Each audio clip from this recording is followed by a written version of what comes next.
अपुण्य आत्माओं परमात्मा कबीर परमेश्वर ने सतलोक से यहाँ पृथ्वी 21 ब्रह्मांड में आकर के, काल के लोक में आकर के अपनी समर्थता का आप ही प्रमाण दिया, अपने यथार्थ ज्ञान को स्वयं ही आकर बताया, अपनी महिमा की वाणी स्वयं ही उच्चारण की और अपनी प्यारी आत्माओं को, श्रेष्ठ आत्माओं को, जो अच्छी आत्मा थी उस समय, उनको आकर मिले और उनको सचखंड लेकर गए। उनको सतलोक के अंदर अपनी सतिथि से परिचित कराया। ब्रह्मा विष्णु महेश और अन्य जितने भी धर्मों के जो धर्मगुरु थे वो कहाँ तक की दीक्षा देते हैं, कहाँ तक पहुँचने की उनकी विधि है, वो सब बताई। उन श्रेष्ठ आत्माओं में से, जैसे आपको कल दिखाया था कि परमात्मा कहते हैं वेद मेरा भेद है, मैं मिलूं वेदन से नहीं, और जौन वेद से मैं मिलूं ये वेद जानते नहीं। तो वेद कबीर परमात्मा का भेद देते हैं।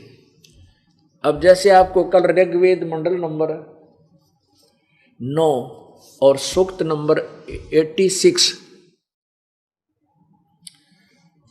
यानी 86 के मंत्र नंबर 26-27 में दिखाया था, बताया था कि वो परमात्मा कबीर है और वो अपने सतलोक से चलकर आता है और यहाँ आकर के अपनी श्रेष्ठ आत्माओं को मिलता है, दृढ़ भक्तों को यानी श्रेष्ठ आत्माओं को मिलता है और उनको अपना भेद देता। देखिएगा पवित्र ऋग्वेद, ये कहाँ से प्रकाशित है।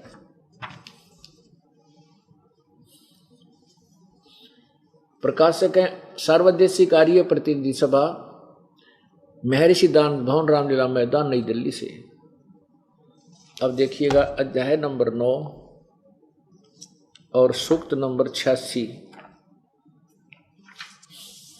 ये है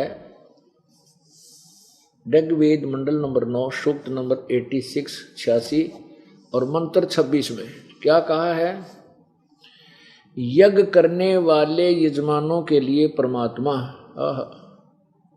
सब रास्तों को सुगम करता हुआ, यानी उनके सब जो बाधाएं हैं उनको दूर करता है और उनके विघ्नों को, उनकी आपत्तियों को मर्दन करता है, उन पे आने वाले कष्टों को, संकटों का नाश कर देता है और उनको पवित्र करता हुआ, अपने रूप को सरल करता हुआ। अपना जो वास्तविक रूप तो परमात्मा का सतलोक में बहुत तेजों में है, उसके ऊपर हल्का तेज पुंज का शरीर धारण करके वो परमात्मा अपने रूप को सरल करता हुआ, वह कांतिमान परमात्मा। इन्होंने क्या किया है, ये देखो कबीर, हम इसको कबीर बोल देते हैं, कबीर, कबीरतो। इन्होंने इस कबीर शब्द को ऐसे ये 2 अपसर्ग लगा दी कवि का और इसका नाम इसका अर्थ कर दिया करविज, सर्वज्ञ। हम यहाँ लिख दें वो कबीर परमात्मा, केवल कबीर देव लिख दें, कबीर प्रभु लिख दें। जैसे ये यजुर्वेद है, ये देखिएगा, इसके ऊपर ये छोटा र लगा है, इसको अलग लिखेंगे तो ऐसे यजु, ये यहाँ विद्धि लगा देते हैं। जहां पर ये वेद ना लिखा हो और केवल यजु ऐसे लिखा हो, 2 अपसर्ग लगा करके लिखा हो, तो भी अंडरस्टूड है ये यजुर्वेद है। जहां पर यजुर्वेद की महिमा बताई जा रही हो और केवल यजुर लिख दिया जाए, यजुर या यजुह, तो भी अंडरस्टूड है कि यजुर्वेद लिखना पड़ेगा जब इसका अनुवाद करेंगे। तो ऐसे ही यहाँ कबीर जो लिखा, कबीर, कवि कर दिया इन्होंने, कवि ही, कबीर, तो इसको हम कबीर देव बोलते हैं, कबीर प्रभु, कबीर साहब। हम बै को बै बोलते हैं हमारी लोकल लैंग्वेज में। भारतवर्ष में विशेषकर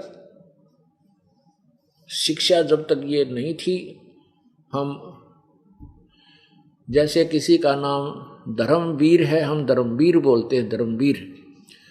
और जैसे वेदों को हम वेद कहते हैं, तो ऐसे ही समझो कि ये कबीर देव है वो परमात्मा जो अपने यजमान माने भगत, अपने भक्तों के दुखों को सरल करता हुआ, रास्तों को सरल सुगम करता हुआ उनके संकटों को खत्म करता हुआ वो अपने रूप को सरल करके, अपने वास्तविक रूप को हल्का बना करके, विशेष तेजों में ना रख करके सरल करके करता हुआ वह करता हुआ वह कांतिमान, ये देखिएगा, अपने रूप को सरल करता हुआ वह कांतिमान परमात्मा कबीर देव है। हमें लगते कबीर देव, वो परमात्मा कबीर देव विद्युत के समान, बिजली की तरह एकदम जैसे बिजली ऊपर चमकती है, इतनी देर में परमात्मा सतलोक से यहाँ लेता है। पहुंचूंगा क्षण एक में अपने जन के हेत, ये उसी का प्रमाण है। क्रीड़ा करता हुआ वर्णीय पुरुषों को प्राप्त होता है। वर्णीय माने श्रेष्ठ, यानी अच्छी आत्माओं को, पुण्य आत्माओं को मिलता है। जैसे किस किस को मिला? आदरणीय धर्मदास साहिब जी को मिला, आदरणीय दादू साहिब जी को मिला, आदरणीय मुल्कदास साहिब जी को मिला, आदरणीय नानक साहिब जी को मिला, आदरणीय गीसा साहिब जी को मिला, आदरणीय गरीबदास साहिब जी को मिला। वो कबीर परमात्मा है। और इन प्रत्यक्ष दर्शा संतों ने उस कबीर परमात्मा जो धानक रूप में बनारस में आए थे, उसकी महिमा कलम तोड़ गारा लिख रखी है अपनी अमृतवाणियों में। आगे फिर देखिएगा, अब ये 27वां देखना। प्रेम की वे सैकड़ों धाराएं जो नाना रूप में सतिथि को लाभ कर रही हैं परमात्मा, वे परमात्मा को प्राप्त होती हैं। प्रकाश पुंज परमात्मा को बुद्धि वृत्तियां विजय करती हैं। जो परमात्मा ध्यूलोक में, ध्यूलोक माने ऊपर तेजों में लोक में, लोक के ध्यूलोक माने तेजों में लोक, यानी सतलोक समझो इसको, तीसरे पृष्ठ पर विराजमान है। तीसरे पृष्ठ माने भाग, सतलोक के उस ऊपर के तेजों में लोक के तीसरे भाग में पृष्ठ में विराजमान है, वहां रहता, एक देशीय है और प्रकाश रूप है, यानी तेजों में है। उसको बुद्धि वृत्तियां प्रकाशित करती हैं। अब इसमें सिद्ध हो गया कि वो कबीर परमात्मा है जो ऊपर के तीसरे लोक में है। जैसे पहला लोक ब्रह्म का, दूसरा लोक परब्रह्म का, और तीसरा वो सतलोक है परमात्मा का। तो यहां से हम गिनते हैं तो ऐसे तीसरे लोक में जो कबीर देव, कबीर परमात्मा विद्यमान है, वहां रहता है। अब परमेश्वर ने स्वयं आकर के अपनी महिमा आप बताई है कि हम सतलोक में रहते हैं। दास गरीब अधर बसूं अवगत सत कबीर। आदरणीय गरीबदास साहिब जी ने परमेश्वर कबीर देव के विषय में बताया है कि वो परमात्मा ने हमें बताया कि मैं अधर यानी ऊपर के लोक में, सतलोक में रहता हूं और यहां भी आता रहता हूं। अब 9वें अध्याय के 82वें श्लोक में देखिएगा, मंडल नंबर 9 के सूक्त नंबर 82 में परमात्मा साकार है, मनुष्य सदृश्य है। ऋग्वेद मंडल नंबर 9 सूक्त 82 यानी 82 और पृष्ठ 269, क्योंकि आगे अगले पृष्ठ पाएगा इसका पूरा अनुवाद। मंत्र नंबर 1, जो सो माने सर्व उत्पादक प्रभु, यानी सबकी उत्पत्ति करने वाला परमात्मा, प्रकाश रूप, सद्गुणों की वृष्टि करने वाला, पापों के हरण करने वाला, पाप नाशक, वह राजेव, राजेव माने राजा जैसा, राजा की तरह, यानी साकार, राजा के समान दर्शनीय है, देखने योग्य है। फिर निराकार की तरह भाई, ये आर्य समाज के लोग, ये पदाधिकारी इस मोटे दिमाग वाले दयानंद की उस अज्ञान थ्योरी को ढोल पट बजा कर पीटते फिरा करते थे। परमात्मा निराकार है, वो एक देशीय नहीं है, और ये वेद कहने लग रहे, और वेदों को सिर पठाए अंडर वेदों के बारे में क्या कहेगा पता नहीं इनको। अब इनके पेट में दर्द नहीं हो रहा थारी तो बिरान माटी होगी। जनता तुमसे गिन गिन का प्रश्न उत्तर करेगी, तुम्हारे पास जवाब नहीं, इसलिए शोर मचा दो, शायद थारी इज्जत बच जाना। अब तो बात खत्म हो ली, अब तो थारी खाल उतरेगी अच्छी तरह, और ये कहना छोड़ जाएंगे हम दयानंद के मानने वाले हैं, वो समय दूर नहीं है। ये देखिएगा दूसरा ऋग्वेद मंडल नंबर 9 सूक्त 82। अब दूसरा मंत्र, हे परमात्मन उपदेश करने की इच्छा से, यह आप तत्व ज्ञान प्रचार करने की इच्छा से आप महापुरुषों को प्राप्त होते हो, यहाँ आकर मिलते हो महान महान आत्माओं को, जैसे गरीबदास जी को मिले, दास जी को मिले, धर्मदास जी को मिले, मुल्कदास जी को मिले, नानक साहिब को मिले, गरीबदास जी को मिले। तो कहते इन महान आत्माओं को मिलते हो अपना ज्ञान प्रचार करने के उद्देश्य से। अब पाड़ी कौन सुनेगा? अनजान व्यक्ति जिसमें भक्ति का अंश नहीं, वो तो सुने नहीं मालिक की वाणी को। जो पुण्य आत्मा है वो चर्चा शुरू होते ही बैठ जाती है, कहा जा सुना बता भगवान के विषय। तो ऐसी पुण्य आत्माओं को जिनको चाह है प्रभु की, उनको आकर मिलते हैं। फिर वो समझ करके फिर परमात्मा का ढंडोरा वो अन्य समाज तक वो पीटते हैं, वो पुण्य आत्मा दूसरे बताते हैं। ये देखो, हे परमात्मन उपदेश करने की इच्छा से आप, यही नहीं कि द्वारा अनुवाद किया हुआ है, मैंने नहीं किया। ये देखो अनुवाद भी नहीं के द्वारा किया हुआ, जो ठेका ले रहे थे निराकार बताने का। हे परमात्मन उपदेश करने की इच्छा से अर्थात तत्व ज्ञान प्रचार करने की इच्छा से आप महापुरुषों को प्राप्त होते हो। ओह, और आप अत्यंत गतिशील पदार्थ के समान, यानी पहुंचूंगा क्षण एक में, वहां पहुंच जाते हो जहां धार्मिक अनुष्ठान होते हैं। हमारे आध्यात्मिक यज्ञ को प्राप्त होते हैं, जहां धार्मिक अनुष्ठान होते हैं वहां परमात्मा पहुंच जाते हैं। और आप कबीर हैं। ओह, ये देखो ऊपर रह लगा हुआ कबीर, ये कबीर वेदस्य। अब कबीर का इन्होंने अपसर्ग लगा दिया। जैसे यजुर्वेद के ऊपर भी आधार होता है, उसको जहां पर भी ऐसा यजु लिखा होगा, यजु हो, तो अभी उसका अर्थ हम यजुर्वेद ही बोलेंगे, उसका यजुर्वेद के ही विषय में बोलेंगे। तो वह आप कबीर देव हैं, यह लिखना चाहिए, वह कबीर देव है। अब देखो मंडल 9 का सूक्त 82 और तीसरे मंत्र में, पवित्र युगों में रक्षा से आप प्राप्त होते हैं, यानी जहाँ परमात्मा की महिमा चलती है वहाँ आप आ जाते हो। पृथ्वी आदि लोकांतरों में गति करते हुए, यानी घूमते फिरते हो। गोता मारूं स्वर्ग में जा बैठूं पाताले, कह कबीर ढूंढता फिरूं अपने हीरे मोती लाल। ये तो सिंपल लैंग्वेज में ये वेद ज्ञान परमात्मा कबीर जी ने दे रखा है, अपनी प्यारी आत्मा गरीबदास जी में फीड कर दिया अपना ज्ञान, उन्होंने फिर बोला है। और ये वेद आज बता रहे हैं जो संस्कृत से हिंदी अनुवादित इन्हीं के द्वारा है, जो कबीर जी को बिसराया करते थे, ये तो अनपढ़ है, क्या जाने, अशिक्षित है। पवित्र यज्ञों में अर्थात जहाँ धार्मिक अनुष्ठान विधिवत शास्त्र अनुकूल होते हैं वहाँ परमात्मा विद्यमान रहते हैं।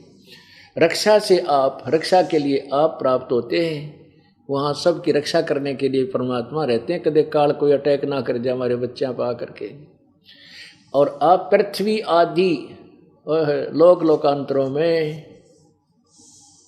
गति करते हुए, सर्वव्यापक गति करते हुए आप स्वयं गतिशील होकर विराजमान होते हैं।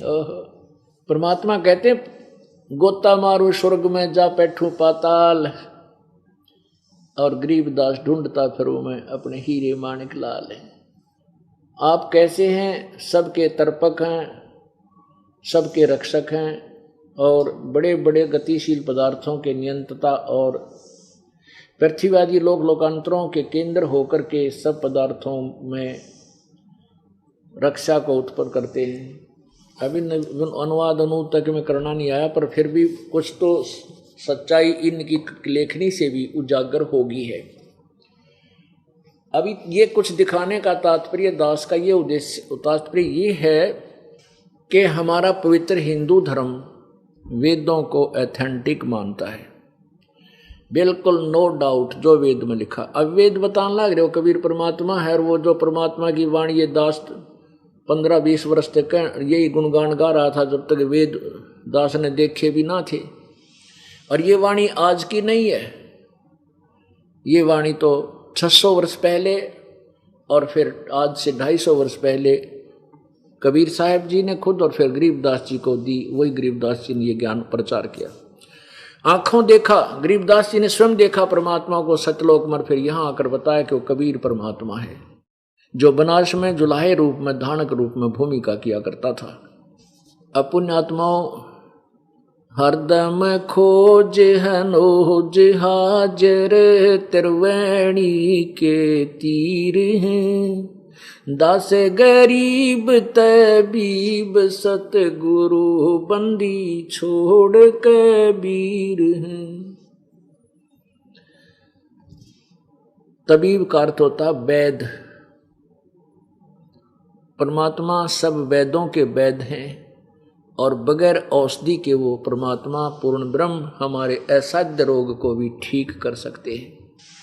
तो मुसलमान धर्म के अंदर सिकंदर लोदी दिल्ली के बादशाह अपने अंतिम श्वास गिन रहा था। कहीं भी उसको कोई राहत की आसार नहीं रही थी।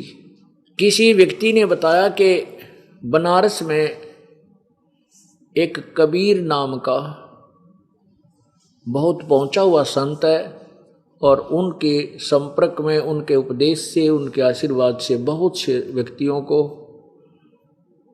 राहत मिली है, असाध्य रोग दूर हो गए। पुण्यात्माओं, जैसे आप जी पहले से यहाँ लगे हुए हो, आप जी को इतना सुख दिया भगवान ने, ऐसे दुख आपके दूर कर दिए, ऐसे रोग काट दिए। आप क्या करते हो? अपने भाई को, बहन को, रिश्तेदार, सहेली को, मित्र को, हैं कोई वहाँ जा कर के कोई और दुखी नजर आता है पड़ोस अड़ोस में, उनको कहते हो आप वहाँ बरवाला आश्रम में चले जाओ, परमात्मा कबीर देव की कृपा से सब ठीक हो जाएगा, आप ठीक स्वस्थ हो जाओगे। जिनके अच्छे संस्कार हैं, पुण्यकर्मी प्राणी हैं, या तो वो आते हैं जो बहुत अच्छे पुण्यकर्मी प्राणी हैं, तुरंत आ जाते हैं, या फिर सब जगह से जिनके सब रास्ते बंद हो जाते हैं कि अब कोई राहत नहीं मिलती, एक वहाँ और देख लेते हैं, तो वो आते हैं यहाँ पर। और आते ही परमात्मा जो सच्चे दिल से, तन मन धन से, नकली सी कोई परीक्षार्थी आता है, देखेंगे होगा कि ना होगा, तो उसको लाभ नहीं होगा। एक आत्मा रोती हुई अपनी जीवन की भीख मांगने आता है,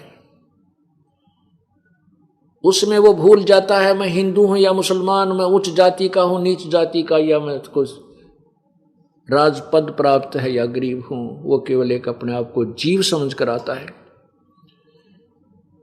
उसको तुरंत परमात्मा लाभ देता है। और लाभ परमात्मा से ऐसे ही मिलता है, नखरे करने वाले को, परीक्षा करने वाले को परमात्मा राहत नहीं देगा। ये नियम है ईश्वर का। या तो सच्चे दिल तो श्रद्धा की जाती है, आत्मा से रोया जाता है। जब तक हम ये सोचते हैं देखेंगे आराम होगा तो ना होगा, आराम होगा तो देख लेंगे, नियम निभाएंगे ना निभाएंगे, यानी सबसे पहले हमारी मर्यादा है। और मर्यादा के प्रति आपके मन में दोष रहेगा, न्यू के पार पड़ा है, इतने नियम के पालन होते हैं, नहीं हो सकते, फिर मालिक लाभ नहीं देगा।